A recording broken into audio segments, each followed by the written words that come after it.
안녕하세요. 책과 함께하는 시간입니다. 오늘은 현진건님의 단편소설 중에서 빈처 준비했습니다. 현진건님은 호는 빙어이고 대구 출생입니다. 김동인, 염상섭과 함께 우리나라 근대 단편소설의 형식을 확립한 작가라는 평가를 받습니다.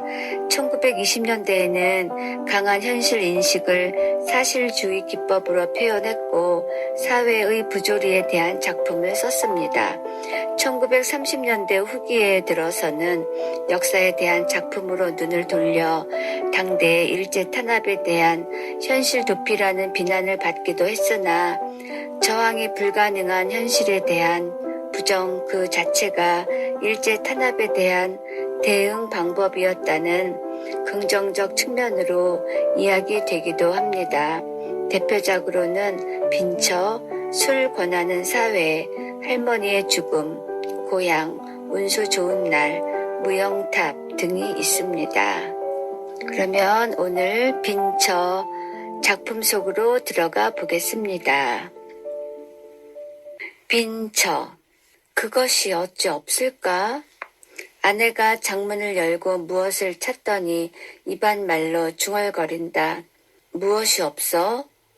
나는 우두커니 책상머리에 앉아서 책장만 두적두적 하다가 물어보았다. 모본단 저고리가 하나 남았는데? 나는 그만 묵묵하였다. 아내가 그것을 찾아 무엇을 하려는 것을 알미라. 오늘 밤에 옆집 할멈을 시켜 잡히려 하는 것이다.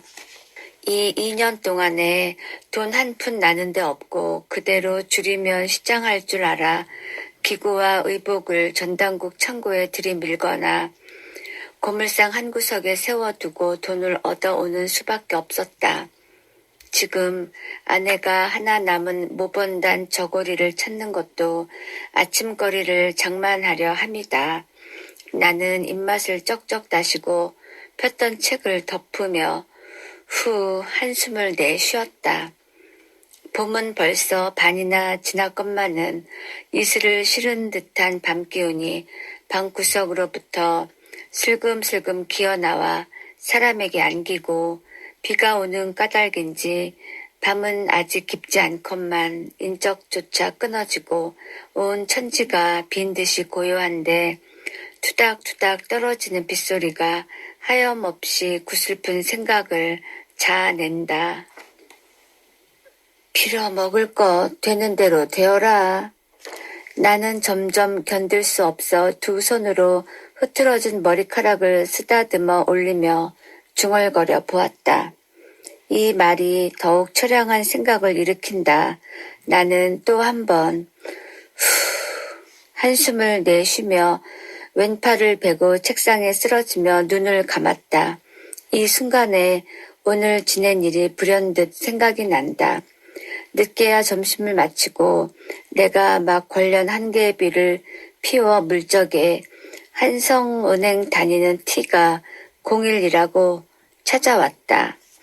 친척은 다 멀지 않게 살아도 가난한 꼴을 보이기도 싫고 찾아갈 적마다 무엇을 꿔내라고 조르지도 아니하였건만 행여나 무슨 구차한 소리를 할까 봐서 미리 방패막이를 하고 눈살을 찌푸리는 듯하여 나는 발을 끊고 따라서 찾아오는 이도 없었다. 다만 T는 촌수가 가까운 까닭인지 자주 우리를 방문하였다. 그는 성실하고 공손하여 소소한 소사에 슬퍼하고 기뻐하는 인물이었다. 동년배인 우리들은 늘 친척 간의 비교거리가 되었다. 그리고 나의 평판이 항상 옳지 좋지 못했다. T는 돈을 알고 위인이 진실해서 그 애는 돈푼이나 모을 것이야. 그러나 K는 아무짝에도 몹쓸 놈이야. 그 잘난 언문 섞어서 무엇라고 끄적거려 놓고 제 주제에 무슨 조선의 유명한 문학가가 된다니. 실업의 아들놈.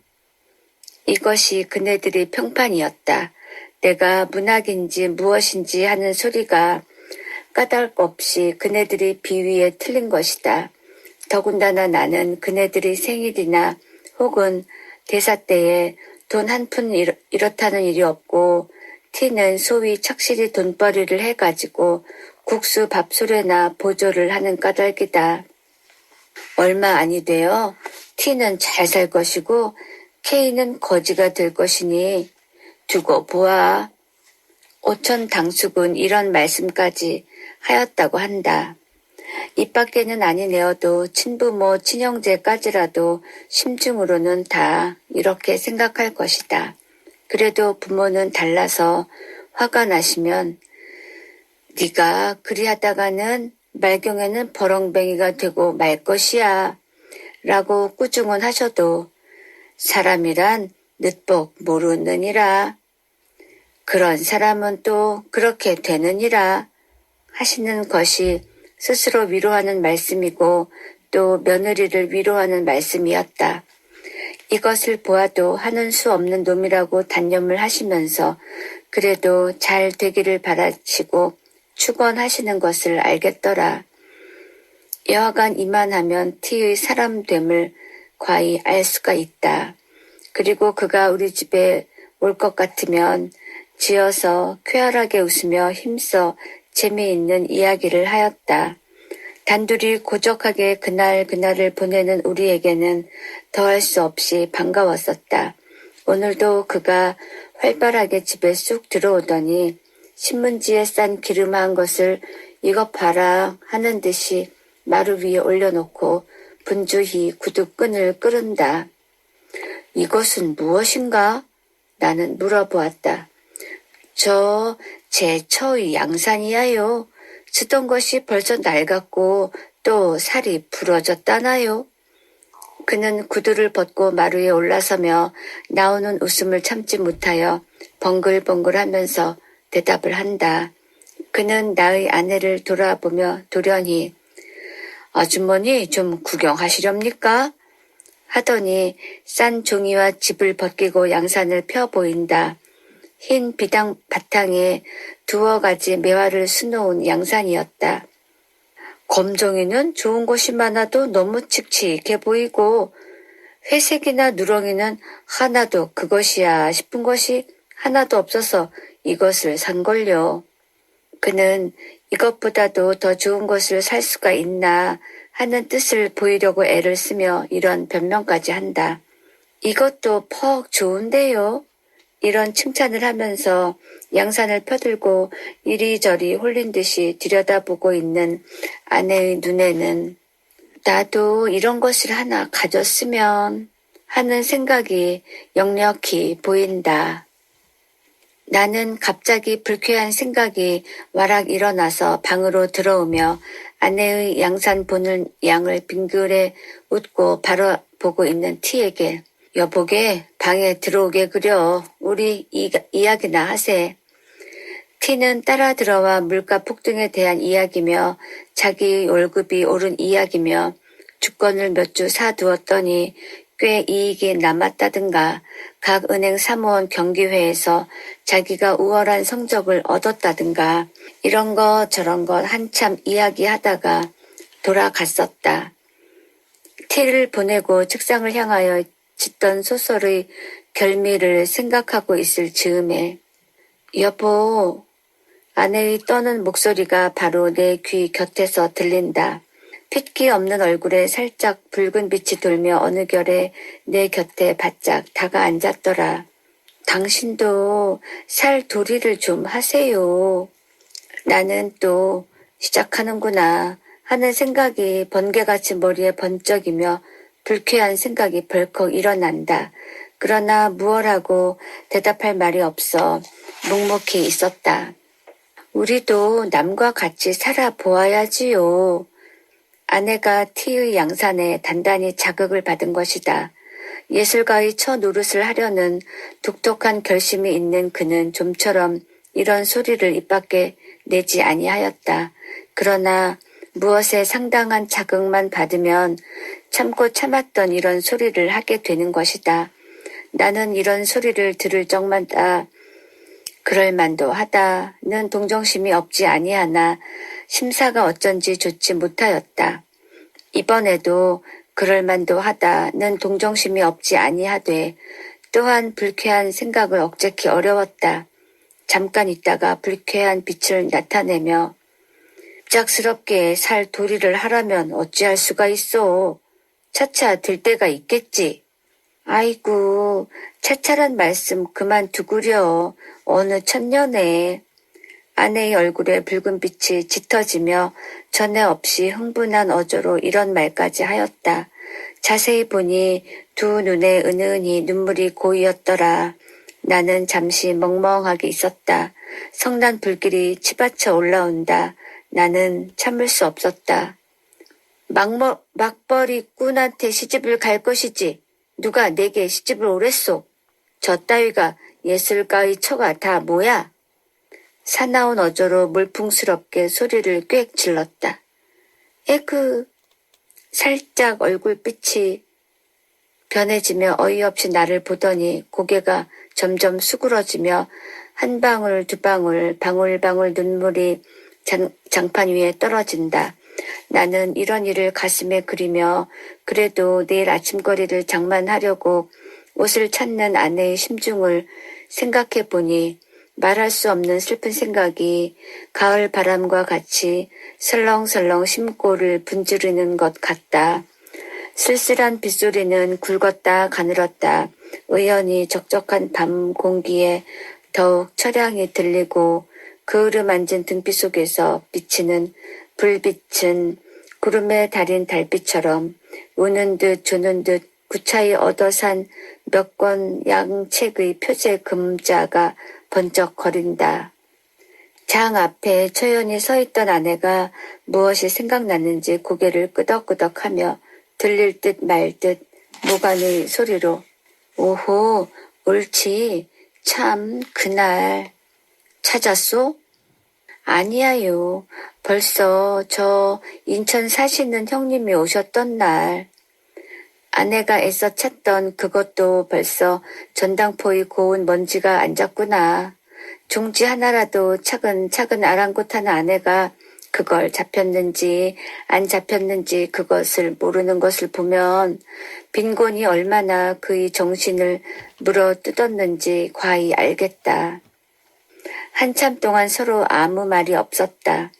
가슴이 어째 답답해지며 누구하고 싸움이나 좀 해보았으면 소리껏 고함이나 질러보았으면 실컷 맞아보았으면 하는 일종의 이상한 감정이 부글부글 피어오르며 전신에 이가 스멀스멀 기어다니는 듯 옷이 어째 몸에 끼이며 건들 수가 없다. 나는 이런 감정을 노골적으로 드러내며 점점 구차한 살림에 실증이 나서 못 견디겠지? 아내는 무엇을 생각하는지 모르게 정신을 잃고 섰다가 그 거슴츠레한 눈이 둥그레지며 네? 어째서요? 무얼 그렇지? 싫은 생각은 조금도 없어요. 이렇게 말이 오락가락함에 따라 나는 흥분의 도가 점점 짙어간다. 그래서 아내가 떨리는 목소리로 어째 그런 줄 아세요?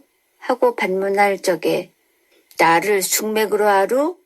하고 격렬하게 소리를 높였다. 아내는 분한 빛이 눈에 비치어 물끄러미 나를 들여다본다. 나는 괘씸하다는 듯이 흘겨보며 그러면 그것 모를까? 오늘까지 잘 참아오더니 이제는 점점 기색이 달라지는 걸 뭐.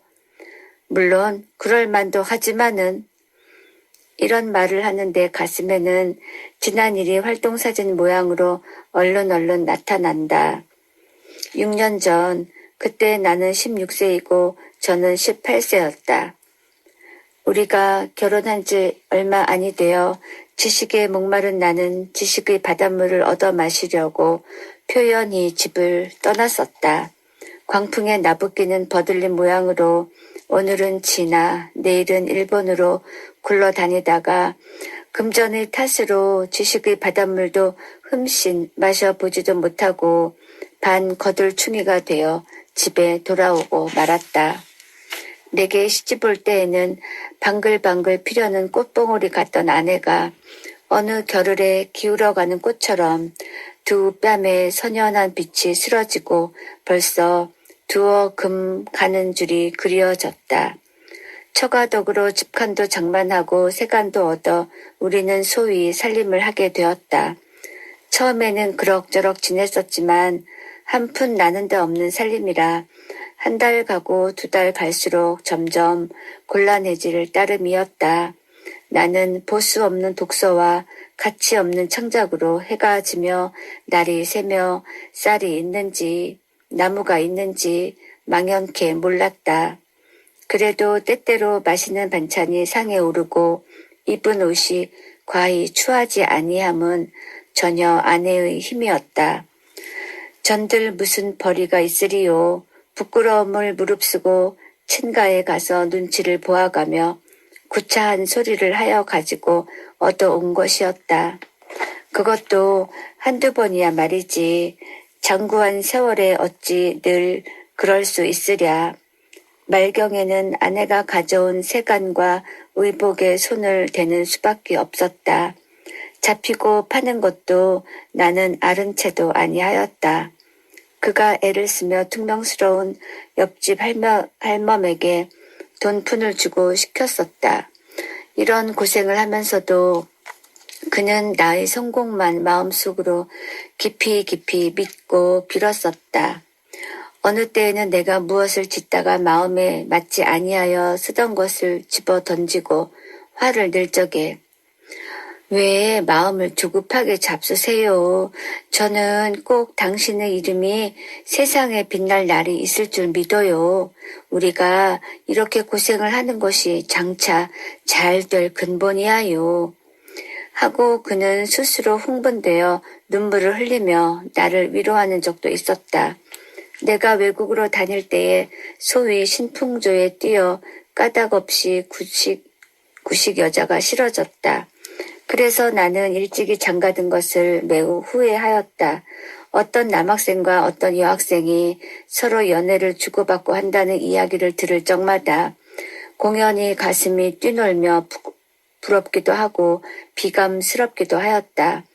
그러나 낯살이 들어갈수록 그런 생각도 없어지고 집에 돌아와 아내를 겪어보니 의외로 그에게 따뜻한 맛과 순결한 맛을 발견하였다. 그의 사랑이야말로 이기적인 사랑이 아니고 헌신적인 사랑이었다.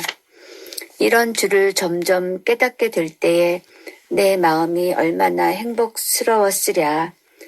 밤이 깊도록 다듬이를 하다가 그만 옷을 입은 채로 쓰러져 고운하게 자는 그의 파리한 얼굴을 들여다보며 아, 나에게 위안을 주고 원조를 주는 천사여 하고 감격이 극하여 눈물을 흘린 일도 있었다.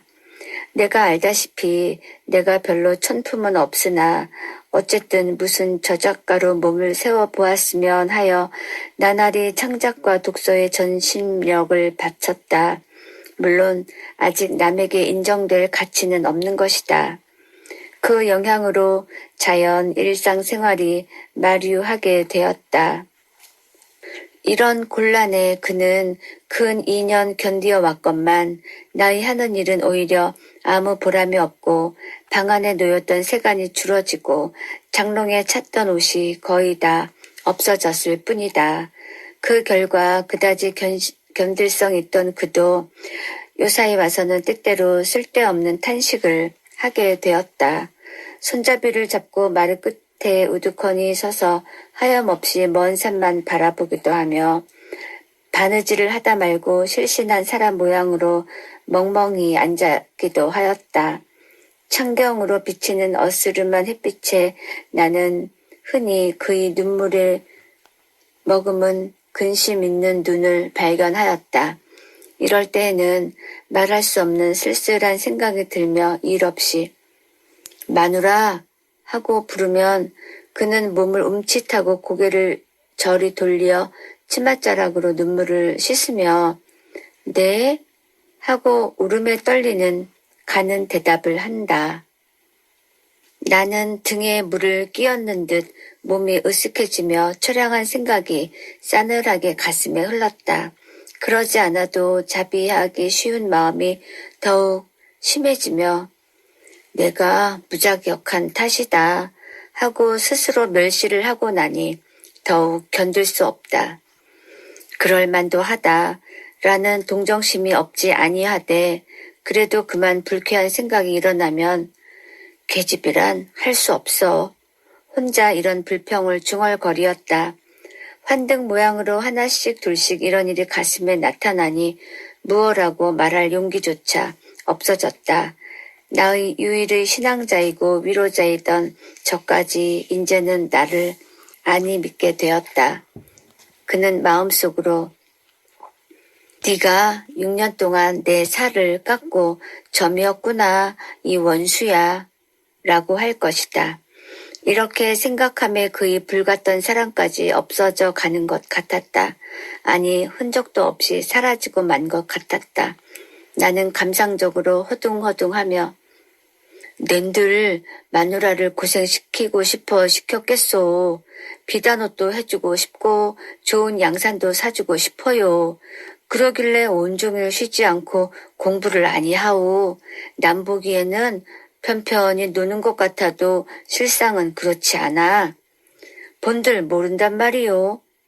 나는 점점 강한 가면을 벗고 약한 진상을 드러내며 이와 같은 가소로운 변명까지 하였다.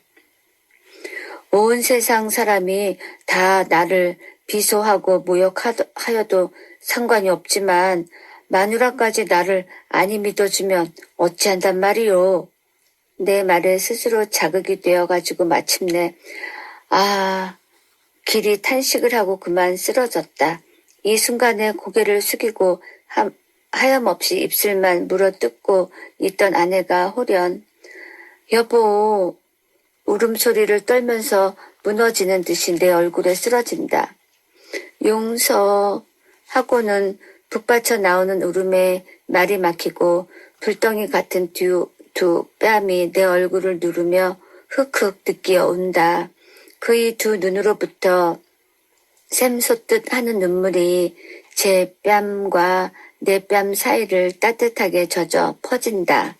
내 눈에서도 눈물이 흘러내린다. 뒤숭숭하던 생각이 다 이 뜨거운 눈물에 봄눈 슬듯 쓰러지고 말았다. 한참 있다가 우리는 눈물을 씻었다. 내 속이 얼마만큼 시원한지 몰랐다. 용서하여 주세요. 그렇게 생각하실 줄은 참 몰랐어요. 이런 말을 하는 아내는 눈물에 부어오른 눈꺼풀을 아픈 듯이 꿈적거린다. 암만 구차하기로서니 실증이야 날까요? 나는 한번 먹은 맘이 있는데. 가만히 변명을 하는 아내의 눈물 흔적이 어룽어룽한 얼굴을 물끄러미 바라보며 겨우 심신이 가뜬하였다. 어제 일로 심신이 피곤하였던지 그 이튿날 늦게야 잠을 깨니 간밤에 오던 비는 어느 결에 그치었고 명랑한 햇발이 미닫이에 높았더라. 아내가 다시금 창문을 열고 잡힐 것을 찾을 즈음에 누가 중문을 열고 들어온다. 우리는 누군가 하고 귀를 기울일 적에 밖에서 아씨 하는 소리가 들렸다. 아내는 급히 방문을 열고 나갔다. 그는 처가에서 부리는 할멈이었다. 오늘은 장인 생신이라고 어서 오라는 말을 전한다. 오늘이야? 참 옳지. 오늘이 2월 16째 날이지. 나는 깜빡 잊었어. 원 아씨는 딱도 하십니다. 어쩌면 아버님 생신을 잊는단 말씀이야요. 아무리 살림이 재미가 나시더라도. 시큰둥한 할멈은 선웃음을 쳐가며 이런 소리를 한다. 가난한 살림에 골몰하느라고 자기 친부의 생신까지 잊었는가 하매 아내의 정지가 더욱 측은하였다. 오늘이 본가 아버님 생신이래요. 어서 오시라는데. 어서 가구려. 당신도 가셔야지요. 우리 같이 가세요. 하고 아내는 하염없이 얼굴을 붉힌다. 나는 처가에 가기가 매우 싫었었다. 그러나 아니 가는 것도 내 도리가 아닐 듯하여 하는 수 없이 두루마기를 입었다. 아내는 머뭇머뭇하며 양미간을 보일 듯 말 듯 찡그리다가 곁눈으로 살짝 나를 엿보더니 돌아서서 급히 창문을 연다. 입을 옷이 없어서 망설이는구나. 나도 슬쩍 돌아서며 생각하였다. 우리는 서로 등지고 섰건만 그래도 아내가 거의 다 빈 장 안을 들여다보며 입을 만한 옷이 없어서 눈살을 찌푸린 양이 눈앞에 선연함을 어찌할 수가 없었다. 자, 가세요. 무엇을 생각하는지 모르게 정신을 잃고 섰다가 아내의 부르는 소리를 듣고 나는 기계적으로 고개를 돌리었다. 아내는 닭목 옷으로 갈아입고 내 마음을 알았던지 나를 위로하는 듯이 방글에 웃는다. 나는 더욱 쓸쓸하였다.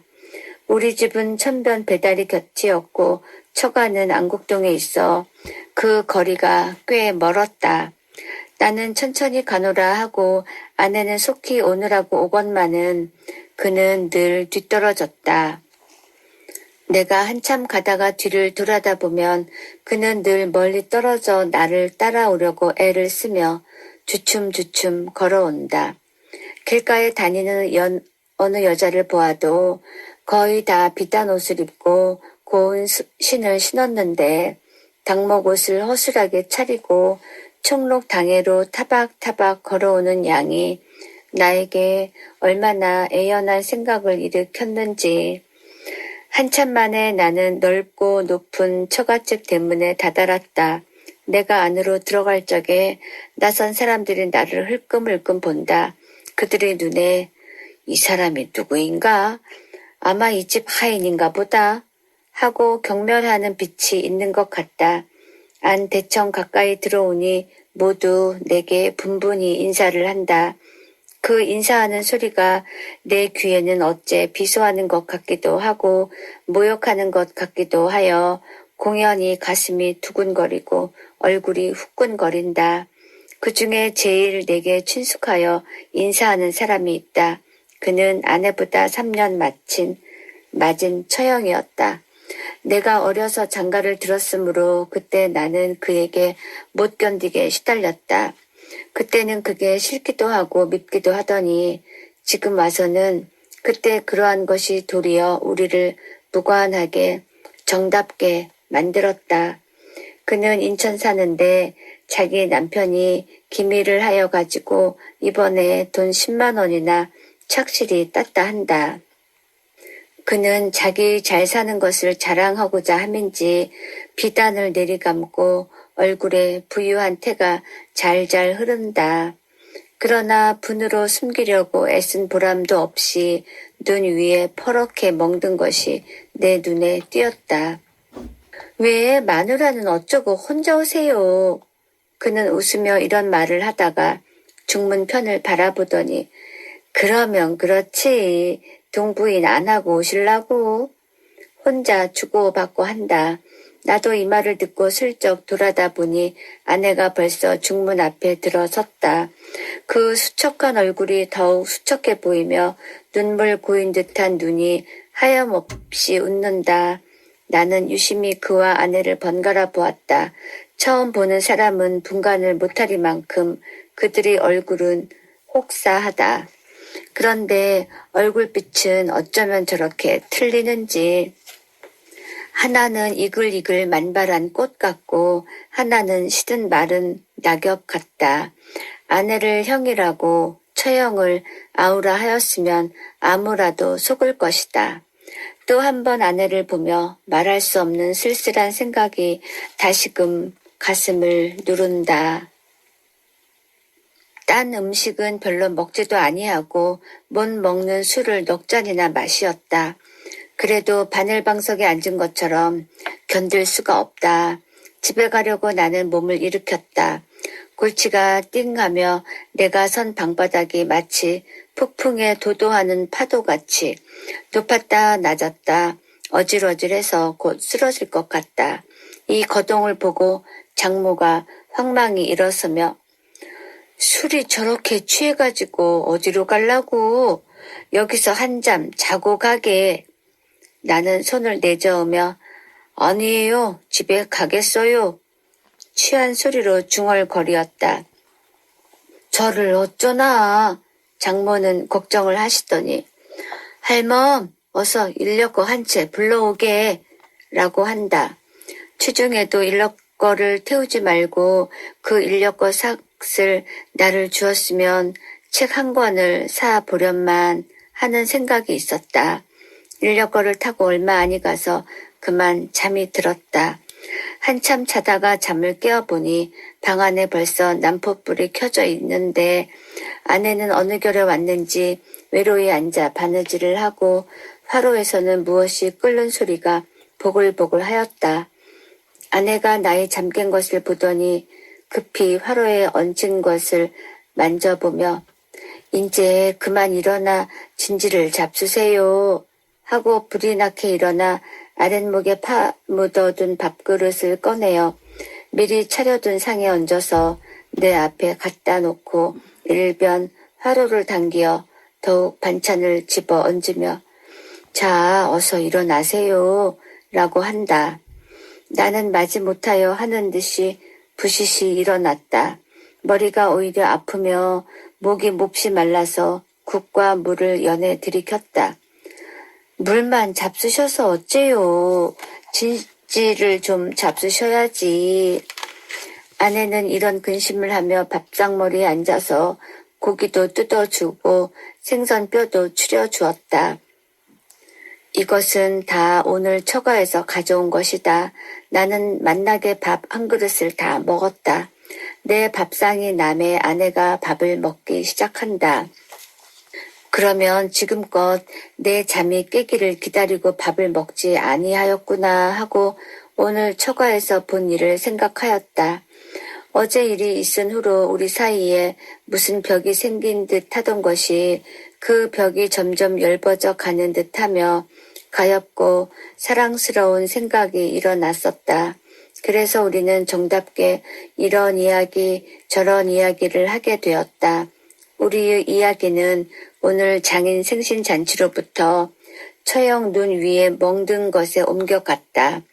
처형의 남편이 이번 그 돈을 딴 뒤로는 주야 요리점과 기생집에 돌아다니더니 일전에 어떤 기생을 얻어가지고 미쳐 날뛰며 집에만 들면 집안 사람을 들볶고 걸핏하면 처형을 친다 한다. 이번에도 별로 대단치 않은 일에 처형에게 밥상으로 냅다 갈겨 바로 눈 위에 그렇게 멍이 들었다 한다. 그것 보아. 돈푼이나 있으면 다 그런 것이야. 정말 그래요. 없으면 없는 대로 살아도 의좋게 지내는 것이 행복이야요. 아내는 충심으로 공명해 주었다. 이 말을 들음에 내 마음은 말할 수 없이 만족해지면서 무슨 승리나 한 듯이 득의양양하였다.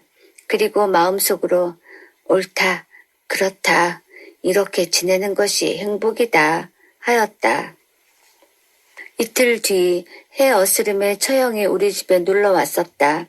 마침 내가 정신없이 무엇을 생각하고 있을 즈음에 쓸쓸하게 닫혀있는 중문이 찌긋둥하며 비단옷 소리가 사오락 사오락 들리더니 아랫목은 내게 빼앗기고 윗목에서 바느질을 하고 있던 아내가 문을 열고 나간다. 아이고 형님 오세요. 아내의 인사하는 소리가 들리더니 처형이 계집 하인에게 무엇을 들리고 들어온다. 나도 반갑게 인사를 하였다. 그날 매우 욕을 보셨죠? 못 잡수는 술을 무슨 짝에 그렇게 잡수세요. 그는 이런 인사를 하다가 급작스럽게 계집 하인이 든 것을 빼앗더니 신문지로 싼 것을 끄집어내어 아내를 주며 내 신 사는데 네 신도 한 컬레 샀다.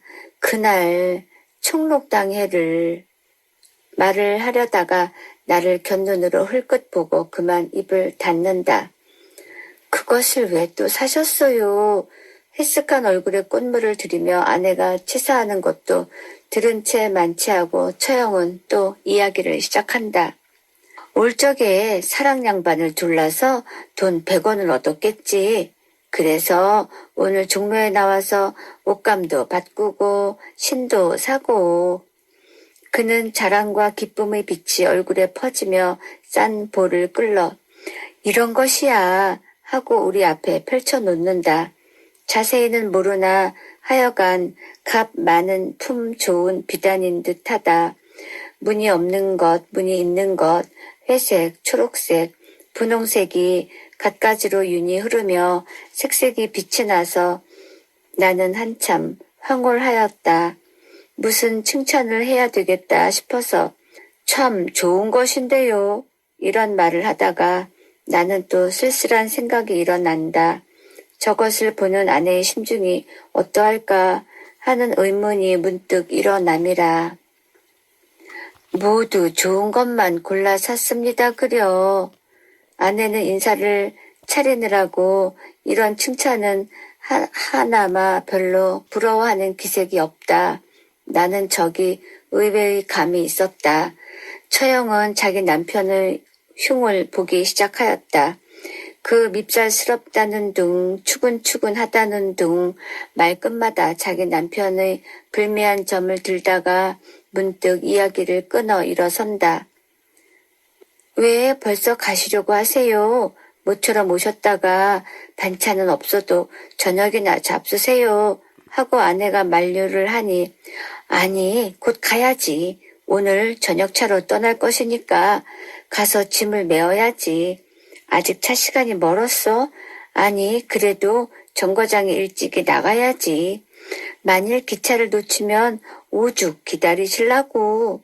벌써 오늘 저녁차로 간다고 편지까지 했는데 재산 만류함도 돌아보지 아니하고 그는 훌훌히 나간다. 우리는 그를 보내고 방에 들어왔다.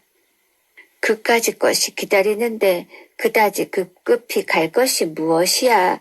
아내는 하염없이 웃을 뿐이었다. 그래도 옷감 바꿀 돈을 주었으니 기다리는 것이 애처롭게는 하겠지.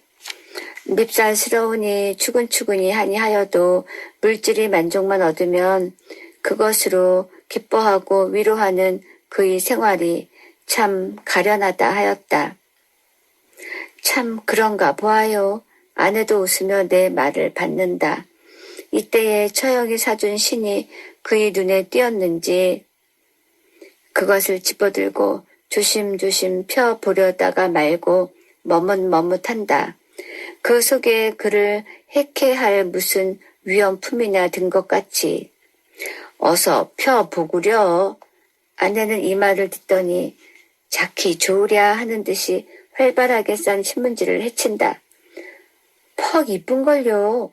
그는 그늘에 드문 기쁜 소리를 치며 방바닥 위에 사뿐 내려놓고 버선을 당기며 곱게 신어본다. 어쩌면 이렇게 맞아요. 연애 연방 감사를 부르짖는 그의 얼굴에 흔연한 희색이 넘쳐 흐른다. 묵묵히 아내의 기뻐하는 양을 보고 있는 나는 또다시 여자란 할 수 없어 하는 생각이 들며 조심하였을 따름이다. 함에 단빛 같은 검은 그림자가 가슴을 어둡게 하였다. 그러면 아까 처형의 옷감을 볼 적에도 물론 마음속으로는 부러워하였을 것이다. 다만 표면에 드러내지 않았을 따름이다.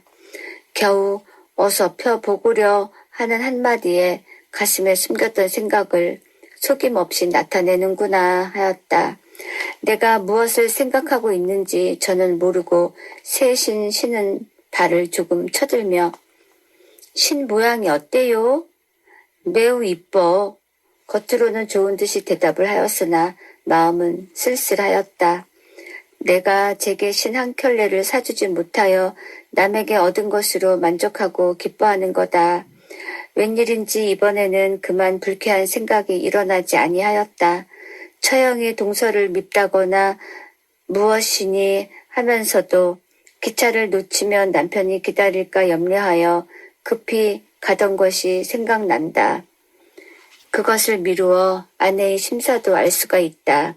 부득이한 경우라 할 일 없이 정신적 행복에만 만족하려고 애를 쓰지만은 기실 부족한 것이다. 다만 참을 따름이다. 그것은 내가 생각해야 된다.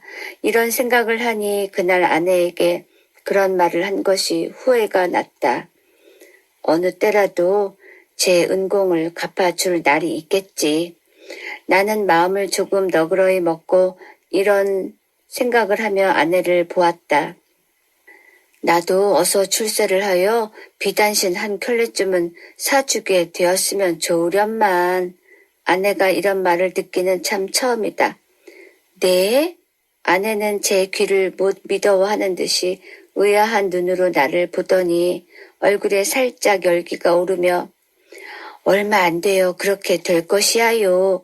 라고 힘있게 말하였다. 정말 그럴 것 같소? 나는 약간 흥분하여 반문하였다. 그러면요. 그렇고 말고요. 아직 아무도 인정해주지 않은 무명 작가인 나를 저 하나가 깊이 인정해준다. 그러길래 그 강한 물질에 대한 본능적 욕구도 참아가며 오늘날까지 몹시 눈살을 찌푸리지 아니하고 나를 도와준 것이다. 아, 나에게 위안을 주고 원조를 주는 천사여. 마음속으로 이렇게 부르짖으며 팔로 덥석 아내의 허리를 잡아 내 가슴에 바싹 안았다. 그 다음 순간에는 뜨거운 두 입술이 그의 눈에도 나의 눈에도 그렁그렁한 눈물이 물 끓듯 넘쳐 흐른다. 현진건님의 빈처였습니다. 빈처 가난한 아내지요. 참 사랑스럽고 심지가 굳은 아내라고 할 수 있네요. 남편이 언젠가는 성공하기를 바라며 또 굳게 믿으며 물질적 궁핍에 짜증이 나고 불평을 쏟아낼 만도 하지만 내색하지 않고 끝까지 든든한 위안이 되고 원조자가 되어주고 있는 모습을 보면서 요즘 우리의 현실에서 그런 사람을 찾기란 쉽지 않을 것 같다는 생각이 들기도 합니다. 행복의 조건에는 정신과 물질 둘 다 조화를 이루어야 하는데 그렇지 못할 때 그걸 극복해 나가기 위해서는 보통을 뛰어넘는 그 무엇인가가 있어야 되겠지요. 그만큼 진실한 사랑, 진실한 행복은 보통을 어느 정도는 그 보통을 뛰어넘는 사람들만이 그 사랑과 행복을 또 얻을 수 있게 되지 않나 하는 그런 생각이 듭니다. 네, 사랑에는 희생, 또 어느 정도의 고통, 인내, 네, 그 모든 것이 다 따라야 되는 것 같습니다. 네, 감사합니다. 편안한 밤 되세요.